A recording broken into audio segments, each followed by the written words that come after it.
সীমান্তে আসলে কি ঘটছে? আমরা কি ভারতীয় মিডিয়াকে বিশ্বাস করব নাকি আমাদের দেশের গণমাধ্যমকে? তবে আপনার সিস্টেম বলছে আরকি। সিস্টেম বলতে যেটা বোঝাচ্ছি, যখন এই ধরনের ঘটনা ঘটে আর বিষয়টা যদি গোপনীয় হয়, তখন ওই দেশের মিডিয়া বিষয়টাকে হাইড করে। তবে আমি মনে করি ভারতীয় মিডিয়ার এই দাবিটা যদি সত্যি হয়ে থাকে, দেন আমি খুব খুশি হব। কারণ আমাদের কাছে যে এমন জিনিস আছে মারি, আমরা জানতামই না। সবিতা বৌদির নজরে পড়ছে ১ম এ। সকালবেলা গেছিল জঙ্গলের মধ্যে। আমাকে কেন? কয় এখনো টয়লেট করা হয় নাই। তো তোমার দাদা বলছে মারি জঙ্গলে কামড়া ছেড়ে আসো।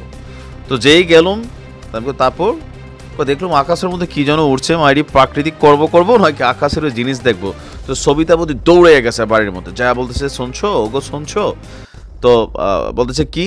তো দেখো মারি আকাশে কি উড়ে। তো পরে দাদা বাইরে আসলো, এসে দেখে একটা ড্রোন। তাও কিসের ড্রোন? তুরস্কের সেই ড্রোন, যে ড্রোন দিয়া ইতিহাস তৈরি করছে অনেক যুদ্ধ। দর্শক, বাংলাদেশ নিয়ে চাঞ্চল্যকর অভিযোগ হচ্ছে ভারতের, যে সীমান্তে আমরা আধুনিক যুদ্ধ কৌশলের অন্যতম একটা যুদ্ধাস্ত্র তুর্কি বাইরাক্তার TB2 এই নামক একটা অত্যাধুনিক প্রযুক্তির ড্রোন আমরা ভারতের সীমান্তে উড়াচ্ছি। ভারতের ম্যাক্সিমাম গণমাধ্যম, যাদেরকে বলা হয়ে থাকে গুজব মিডিয়া, তবে আজকে আমরা বিশ্বাস করতে চাই ভারতের এই খবরটা সত্য, বাট আমাদের বাংলাদেশ থেকে অলরেডি একটা কাউন্টার নিউজ চলে আসছে। আচ্ছা, ঘটনা হচ্ছে বাইরাক্টার TB2 ড্রোন ভারত সীমান্তে মোতায়েন করেছে বাংলাদেশ, যার উদ্দেশ্য নিয়ে ইতিমধ্যেই জোর চর্চা শুরু হয়েছে। দর্শক, আমরা যদি দেখি এটা সম্পর্কে ভারতীয় মিডিয়া প্রথমে হচ্ছে কি আপনার বাইরাক্টার TB2 এর টোটালি একটা পোস্টমর্টেম রিপোর্ট আনছে আর কি, মানে এটা দিয়ে কি করা যায়। আর্মেনিয়া এবং আজারবাইজানের মধ্যে একটা যুদ্ধ হয়েছিল, যারা আমার নিয়মিত নিউজগুলো দেখেন নিশ্চয়ই আপনাদের খেয়াল থাকার কথা। তো যা ইতিহাসে নাগার্নো কারাবাখ যুদ্ধ নামে পরিচিত। আর্মেনিয়ার হাতে সেই আমলে ছিল রুশ T-20 ট্যাঙ্ক, ক্ষেপণাস্ত্র এবং রকেট। তা সত্ত্বেও আজারবাইজানের হাতে ছিল তুর্কির এই বাইরাক্টার TB2 ড্রোন, যা দিয়ে আপনার শত্রুপক্ষকে ছিন্ন ভিন্ন করেছিল সেই যুদ্ধে। আর সেই দুর্ধর্ষ চালকবিহীন ড্রোনে বাংলাদেশ মোতায়েন করেছে ভারত সীমান্তে। সন্দেহ দেখা দিয়েছে যে বাংলাদেশ কি ভারত দখল করতে চায়? ভারতীয় মিডিয়ার নিউজের সিস্টেম দেখছেন, মানে বুঝছে না রিপোর্টার মনে নতুন। তো বলছে যে নয়াদিল্লির সঙ্গে সংঘাতের মধ্যে বাংলাদেশ এখন ভারতের বিরুদ্ধে বিপজ্জনক খেলা শুরু করেছে। তুরস্ক থেকে কেনা এই ড্রোন সীমান্তে মোতায়েন করেছে। তুরস্কের এই গুপ্তচর ড্রোন নজর রাখছে ভারতীয় সীমান্তে। আর এতে মাইরি বিপদে পড়েছে সবিতা বৌদিরা, এমনকি অনেক বৌদিরা যারা প্রাকৃতিক কম্য ওই জঙ্গলে শেষ করার জন্য যায়। আচ্ছা, বাংলাদেশের এই পদক্ষেপের পর ভারত সতর্ক হয়ে সীমান্তে নজরদারি বাড়িয়েছে। যদিও ভারতের মিডিয়ার একটা তথ্য কিন্তু সত্য, যদিও আমাদের দেশের মিডিয়া আবার এটা প্রচার করছে না, যে 35,000 সোলজার্স, 35,000 ভারতীয় সেনা তারা অতিরিক্ত মোতায়েন করছে বাংলাদেশের সাথে যে সীমান্তবর্তী বিভিন্ন গুরুত্বপূর্ণ পয়েন্টগুলো আছে। যদিও আমাদের মিডিয়া কিন্তু এটা নিয়ে নিউজ করে নাই। আমরা দেখছি আমাদের মিডিয়া বলছে যে সীমান্তে BSF এর উপস্থিতি বাড়িয়েছে আপনার কি বলা হয় যে ভারতের। এখন ইন্ডিয়া টুডের মতন একটা নামি দামি বা ইন্টারন্যাশনালি যাদের একটা প্রথিত যশা সংবাদপত্রই বলা হয়, তারা বলছে যে সেনাবাহিনী সীমান্তের কাছে বাইরাক্টার TB2 ড্রোন মোতায়েনের খবর নিশ্চিত করছে। মানে ভারতীয় সেনারা বলছে যে ইয়েস, বাংলাদেশ ডিড ইট। তুরস্কের TB2 ড্রোন গুপ্তচর বৃত্তির পাশাপাশি ছোটখাটো অভিযানও চালাতে সক্ষম। এই ড্রোনগুলি বাংলাদেশ সেনাবাহিনী গোয়েন্দা, নজরদারি এবং চরবৃত্তির জন্য পরিচালনা করে। ভারতের একেবারে কানের পাশে এই ধরনের উন্নত ড্রোন মোতায়েন করার কৌশলগত গুরুত্বকেও হালকাভাবে নিচ্ছে না নয়াদিল্লি।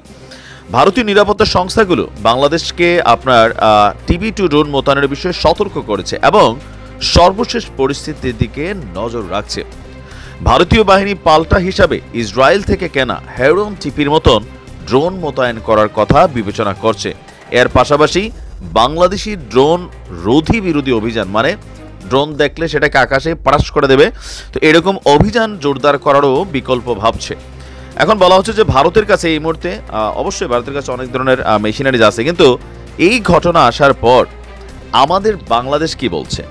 বাংলাদেশ দাবি করছে যে এই অভিযোগটা ভিত্তিহীন। প্যার কিয়া তো ডানা কিয়া সাহাব, হ্যাঁ, মানে আমি বুঝি না, বাংলাদেশ যদি অরিজিনালি মোতায়েন করা থাকে তো বলো, বাড়ি বাঙালি খুশি হবে যদি পয়সার সংকটে আমরা বিদেশ থেকে আরও কিছু পড়াবো।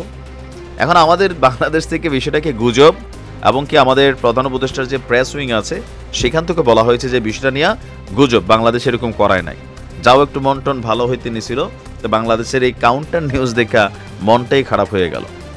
তবে আমার ধারণা আর কি, আমি চাই আমার ধারণা সত্যি হোক, মাঝে মাঝে মুসলিম ভাইয়ের বউকে হইতে পারে, বুঝছো, সব কথা সামনে কম যে না, হ্যাঁ, তো এরকম হইলেও হইতে পারে যে হয়তোবা ভারতের সাথে যে উত্তেজনাকর পরিস্থিতি গোপনে একটা চুকি দিয়ে চাইতে গেছিল আর কি, যে আসলে কি চলছে সীমান্তের ওই পারে, বাট হয়তোবা ভারতীয় মিডিয়ার নজরে পড়ছে বা সামো সেনাবাহিনীর নজরে পড়ছে, এরপর আমরা হয়তো কোথাও না কোথাও মানে বিষয়টা নিয়ে অস্বীকার করছি। বাট আমার মনে হয় যদি আমাদের কাছে না থাকে তাহলে ডক্টর ইউনূসের উচিত এরকম কি বলা হয় যে বাইরে একটা টিভি ট্যুর রুন, এরপরে যদি কোনো ভার্সন থাকে তুর্কির হাতে কিনেন, আপনি টাকা লাগলে প্রবাসীরা দিবে। টাকা যদি শর্ট হয় বাংলাদেশে, মনে হয় যে এরকম 2-4-5 হাজার ড্রোন ভারত সীমান্ত উড়ানোর জন্য $2-1 মিলিয়ন দরকার, আমরা দিয়া দেব ইনশাআল্লাহ। খালি আওয়াজ দিবেন, বাট জিনিস চাই, লাগবে। চারিদিকে শত্রু, মিয়ানমার দেখেন টেকনাফের মধ্যে কাঁপায়, হ্যাঁ আমরা কই সমস্যা নাই, ভূমিকম্প প্রতিরোধী বিল্ডিং প্রযুক্তি দিয়ে আমরা বিল্ডিং তৈরি করছি, বাট এগুলো মেরুদণ্ডহীন একটা অবস্থান আমাদের। আমরা সবসময় সংযমের পথে হাঁটি, আমাদেরকে কি লাইলো আমরা বলি থাক, বুঝছে না, নতুন বলে আমরা কিন্তু সাইরা দিই। ওয়াজও কিন্তু এই লেভেলে বের হয় আমাদের দেশে, দেখছেন।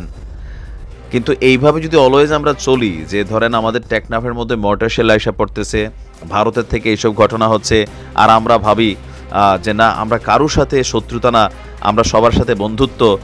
তো আওয়ামী লীগ সরকার তো এটাই করছিল। আবার জামাত দেখেন ক্ষমতায় আসার আগে আওয়াজ দিতেছে না না আমরাও কারোর সাথে শত্রুতা না, সবার সাথে মিত্রতা। বিএনপিও একই সুরে গলায় কথা বলে।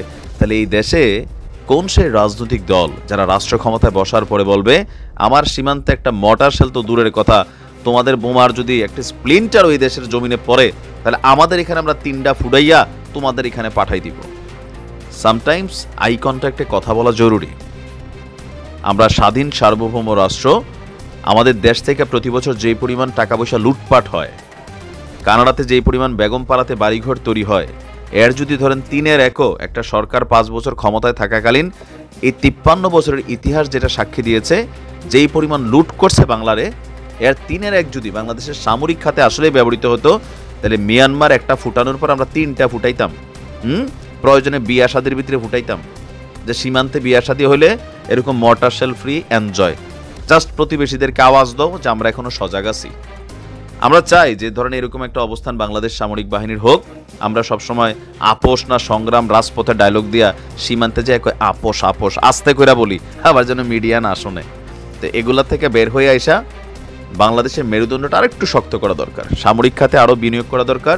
আজকের দিনে আপনি উন্নত বিশ্বের দিকে যদি তাকান, রাশিয়ার সামরিক বাজেট দেখছেন $126 বিলিয়ন, মোট রাষ্ট্রীয় বাজেটের 3/1 প্রতিরক্ষা খাতে।